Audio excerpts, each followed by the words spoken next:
বন্ধুরা, আজকে একটা নতুন ধরনের রেসিপি নিয়ে চলে এসেছি। আজকে বানাবো পনির আলুর নিরামিষ তরকারি। একদমই সম্পূর্ণ নিরামিষ পদ্ধতিতেই করব, আর সম্পূর্ণ ঘরোয়া উপকরণ দিয়ে।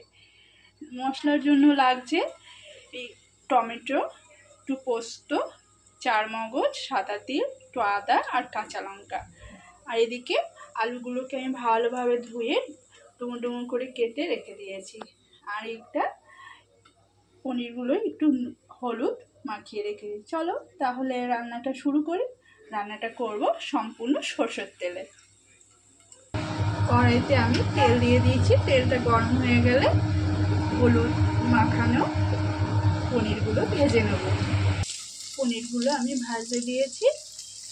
অল্প ভাজবো, পুরোটাই ভাজবো না, হালকা। এবার আমি মশলাটা রেডি করে নেব। পনিরগুলো ভাজা হয়ে গেছে, এবার তুলে নেব। এবার আমি এই তেলের মধ্যে আলুগুলো ভাজতে দেব। একটা পাত্রে পনিরগুলো আমি নামিয়ে নিয়েছি, আলুগুলো দিয়ে দিয়েছি। এবার একটু নুন দিয়ে দেবো আর হলুদ সামান্য দিয়ে দেবো। আলুগুলো ভাজা হয়ে গেছে, এক পাত্রে তুলে নিয়েছি, লাল লাল করেই ভেজেছি। এরপর আমি এই তেলের মধ্যেই ফোড়নটা দিয়ে দেবো। ফোড়নের মধ্যে আমি দেব শুকনো লঙ্কা, এলাচ, লবঙ্গ, তেজপাতা আর জিরে গোটা।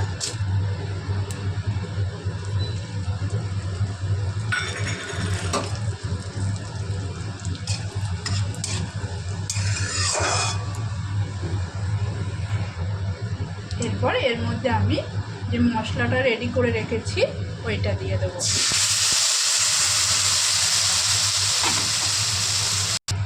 এই মশলাটার মধ্যে এবার আমি প্রতিদিনের যা মশলা, একটু নুন কম দেবো, কেননা আমি আলুতে দিয়েছি নুন, আর পনির তো অলরেডি নুন আছে, ওই জন্য নুন দেবো না। নামানোর আগে নুনটা আমি দেবো।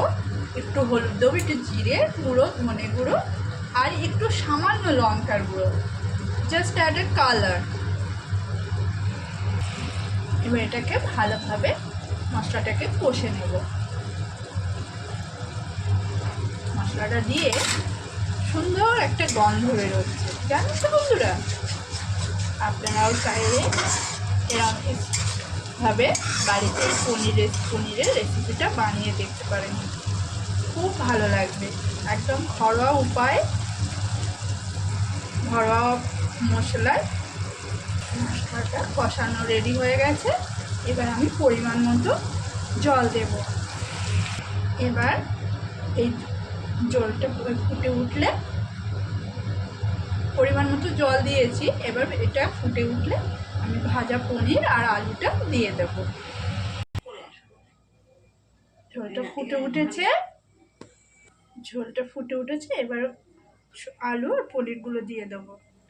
এবার 5 মিনিটের জন্য একটা ঢাকনা দিয়ে চাপা দিয়ে দেবো। তারপরে ঢাকনাটা খুলে দেখব, তখনই রেডি হয়ে যাবে। এই রান্নাটা বন্ধুরা বেশিক্ষণ লাগে না। আমি প্রায় বানাই এরকম টাইপের ঘরোয়া পদ্ধতিতে, পুরো সম্পূর্ণ ঘরোয়া মশলা দিয়ে এই পনিরের রেসিপিটা খুব টেস্ট লাগে, অসাধারণ। পোস্ত তো খুবই টেস্টি হয়, পোস্তর টেস্ট আপনারাই জানেন। আর চারমগজ, সাদা তিল তো দেওয়া আছে, ওই জন্য একদম হালকা মশলায় আমি করেছি রান্নাটা। আপনারাও চাইলে আমার এই রেসিপিটা বাড়িতে রান্না করে দেখতে পারেন, দেখবেন খুব ভালো লাগবে। আপনারা হয়তো আমার থেকে অনেক আরও ভালো ভালো রেসিপি জানেন, পনিরের বিভিন্ন রেসিপি আমার থেকে ভালো জানেন। যতটুকু আমি পারি চেষ্টা করি আপনাদের জন্য সুন্দর সুন্দর রান্না করবার। আপনারা ভালোবাসা দিতে থাকবেন, কখনো ভালোবাসা দিতে ভুলবেন না। রান্নাটা রেডি হয়ে গেছে। এবার নামানোর আগে আমি একটু কাসুরি মেথি দেবো। আমি চাইলে গরম মশলা দিতে পারতাম, যেহেতু আমি পোস্ত দিয়েছি ওই জন্য আমি কাসুরি মেথি দেব। আপনারা চাইলে দিতে পারেন।